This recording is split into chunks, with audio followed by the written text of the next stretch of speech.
I'm going to ask you a question, and I want you to answer it honestly, no dressing it up.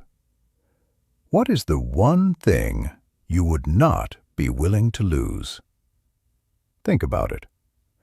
The thing that, if it were taken from you today, would break you. That's where your treasure is. Not in what you say you believe, in that. Because today, Jesus tells two very short and devastating stories. A man finds a treasure buried in a field, and he goes and sells everything he has to buy that field.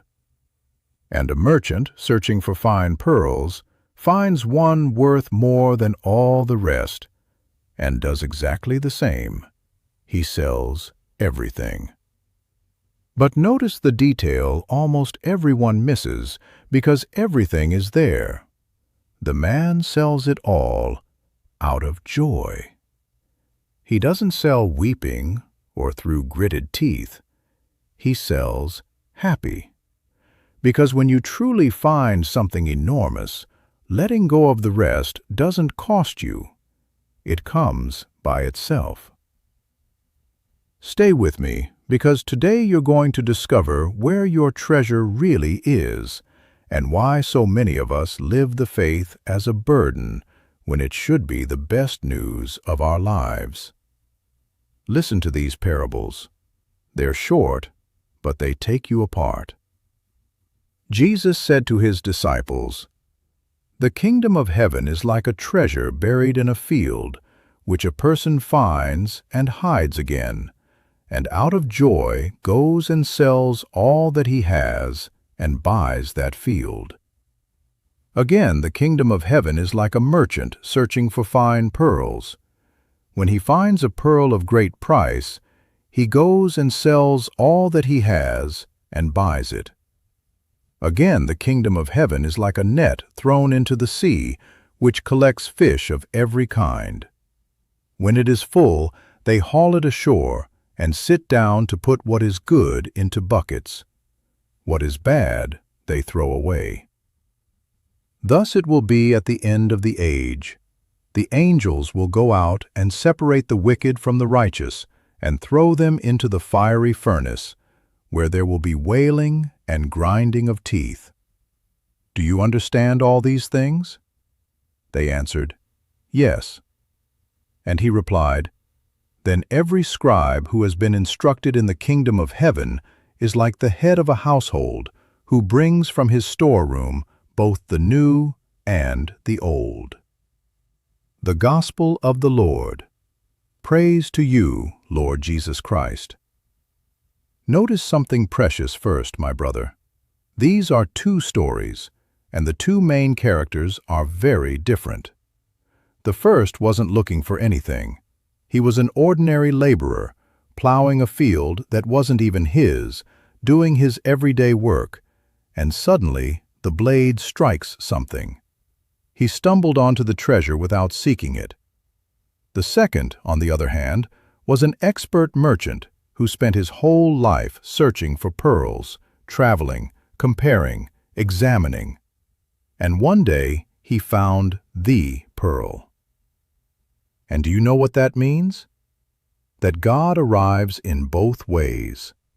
There are people who find him all at once, without expecting to, in the middle of an illness, at a funeral, on a night when they couldn't take any more, and there was God. They weren't looking for him, they stumbled onto him.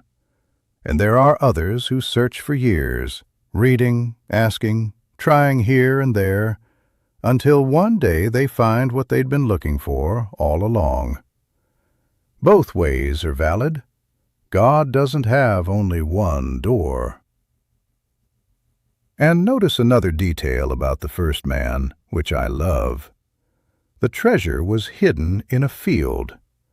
That is, in a common, ordinary place, a plot of land like any other, that people walked past without looking.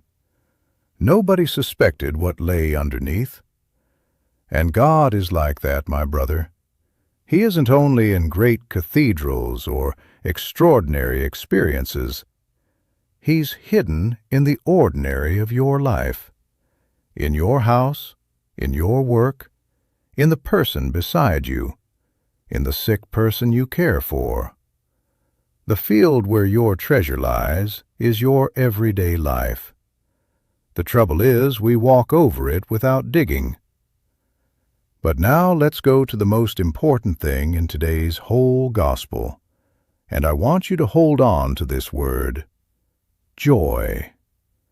The text says the man, out of joy, goes and sells everything he has. It doesn't say he sold it in sorrow. It doesn't say it cost him a horrible sacrifice. It says he was happy. And that, my brother, changes absolutely everything. Because look at how many of us live the faith as a list of renunciations. I can't do this. I have to go to Mass. I'm supposed to forgive even when I don't want to. It all sounds like obligation, like weight, like God is taking things away from me. And if you live that way, my brother, I say this with affection, it's that you haven't found the treasure yet. Because the one who finds it doesn't feel he's losing, he feels he's gaining. Think of it with an example from life. When someone truly falls in love, does it cost him to leave the others? No. He doesn't even remember the others. He isn't renouncing. He's choosing something better. Or a mother who gets up at night for her child. If you ask her, she doesn't say, "What an enormous sacrifice I'm making." It doesn't even cross her mind. She does it because she loves. Well, that's how it is when you truly find God. The things that used to bind you fall away on their own, and you don't even miss them. Forced renunciation lasts a short while. Renunciation out of love weighs nothing. And now the uncomfortable question, the one that really matters today. What is your treasure?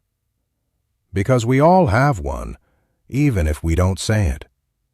And I'll give you 3 very simple tests to find out, without deceiving yourself. The first, where does your mind go when it's free? When you're doing nothing, when you lie down and can't sleep, what do you think about? That's where your treasure is. We think about what we love. The second, what do you spend on the thing that costs you most to get, which is your time and your money?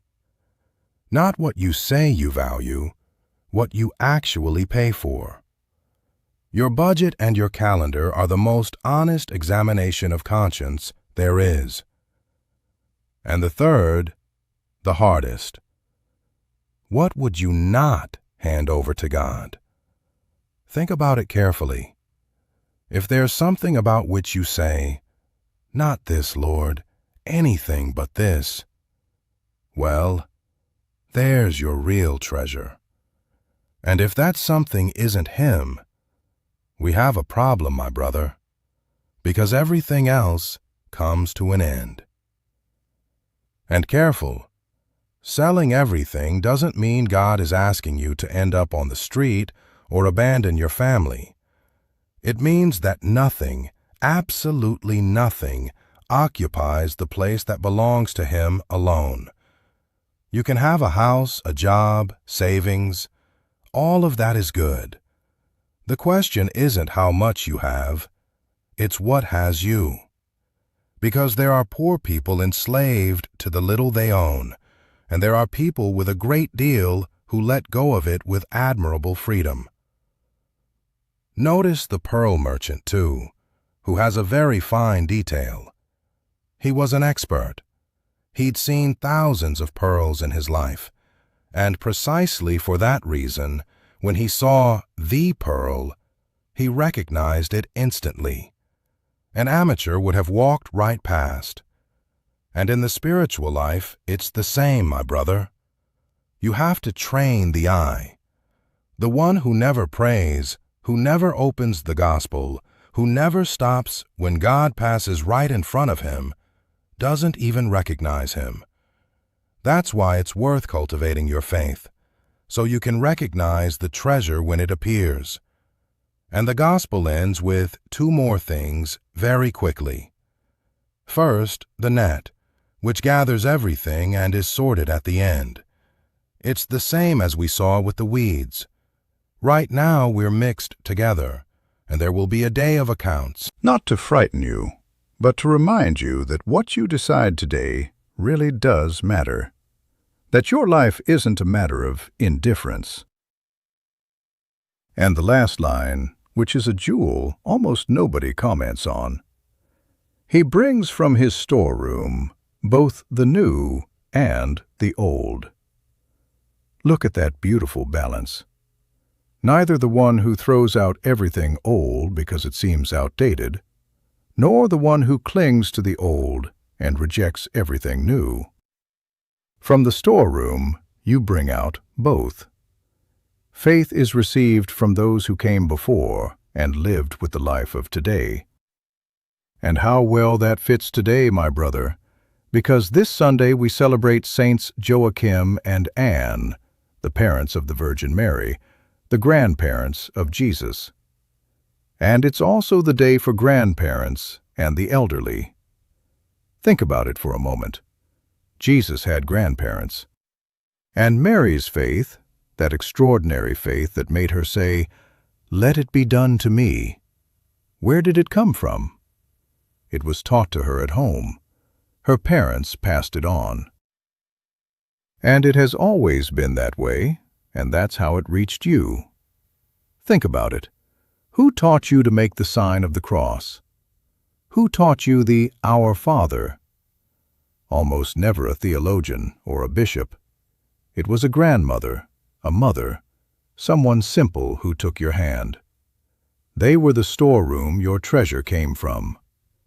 And today it falls to you to bring it out of the storeroom and pass it on. Because a treasure that isn't handed on is lost in a single generation. So, what do we take home today? That God is found in two ways, by stumbling on him or by searching, and both are valid. That he's hidden in the ordinary field of your life. That the sign of having found him is joy, not a long face. That your real treasure is what you wouldn't hand over. And that faith is received and handed on. So today, dig a little in your field. The treasure is closer than you think. This Sunday's task has two parts, and the second will move you. The first, answer in writing, or at least in your mind, that question I asked you at the start. What would you not hand over to God? Give it a name, and then, without drama, tell him, "Lord, this is yours too. Help me not to put it above you." And the second, since today is the day for grandparents, call a grandfather, a grandmother, an older person today, that person who handed on the faith to you. If they're still alive, call them and thank them, just like that, directly. Thank you for teaching me to pray. I promise you'll make their day. And if they've already gone to God, then pray for them today, and tell your children or grandchildren who they were. That way the treasure isn't lost. And listen, if this message reached you, help me get it to more people, especially to a grandparent or an older person who today feels alone or useless, so they may know that without them, the faith would never have reached us. Subscribe if you haven't yet, give it a like, and share this video with that person. And leave me your city and your country in the comments. And today, I want to ask you something special. Write me the name of the person who taught you to pray. just the name. I'll read those names and carry them to today's Mass, the living and the dead. It's going to be beautiful to see that list. One more thing, important. There are fake pages using my face and my name to ask for money and promise miracles. That is not me. I will never ask you for money for a prayer. The only true channel is Light of Faith with Father David. Please be careful. Stay now for the Holy Mass of this 17th Sunday in Ordinary Time, July 26th. We offer it for you, for your family, and in a special way for all grandparents and elderly people. Above all, for those who are alone or forgotten, and for those who handed on the faith to us and already rest in God. May God bless you, and don't forget, if you found the treasure, it has to show in your joy. May God bless you all, today and always.